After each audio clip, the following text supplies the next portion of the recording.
All right, I'll get straight to the point.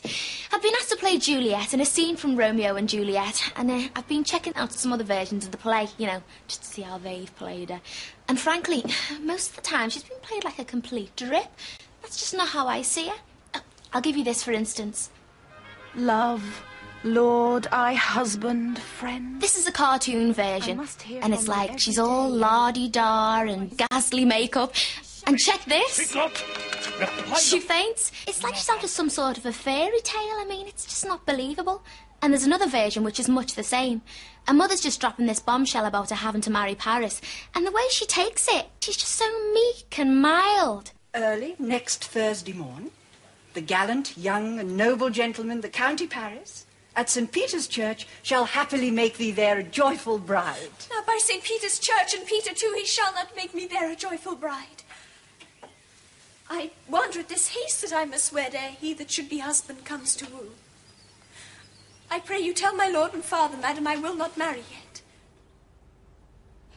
I mean, do you believe her? I don't. She just comes across as, I don't know, timid. I mean, you've got to think about what the girl's just done.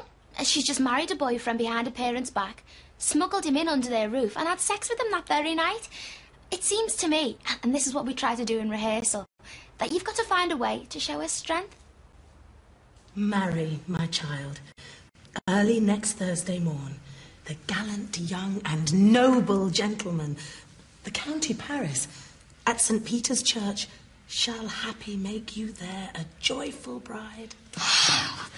Now by St. Peter's Church and Peter too, he shall not make me there a joyful bride. Sometimes Juliet's father's played a bit of a fool. A bit ineffectual in his anger. Mistress Minion, you thank me no thankings and proud me no prouds, but fettle your fine joints against Thursday next to go with Paris to St. Peter's Church, or I will drag thee on a hurdle thither. And you be mine, I'll give you to my friend. And you be not, hang, beg, starve, die in the street. For by my soul, I'll ne'er acknowledge thee. I think that's absolutely wrong. You have to see Capulet explode. You have to see Juliet's fear.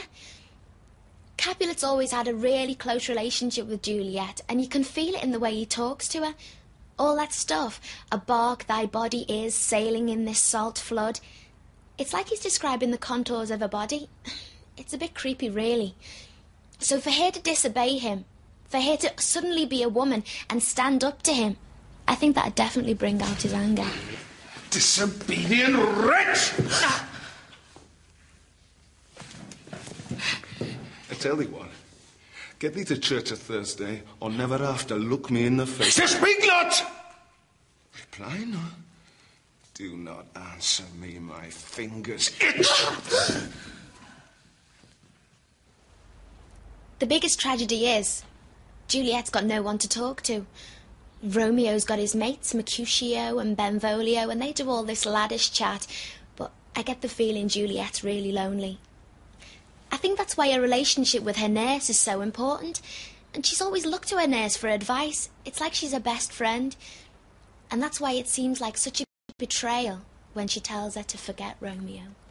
Betrayal, she was the one who put the ladder up against the house to help him in. You know, she was the one who looked out, you know, that night when we were together. And well, I don't see it as a betrayal, you see. But you think it's a betrayal. Yeah, because I'm not listening really to what you're saying. I'm not thinking about your point of view. That's a tragedy. That's a tragedy. When really, the nurse is just protecting Juliet. It's a very timeless story, this. I mean, these days, children do get a lot more licence. I know I did. I could stand up to my parents more. But the way Juliet behaves, and how she believes passionately in her love for Romeo, well, that makes just as much sense today as it did back then.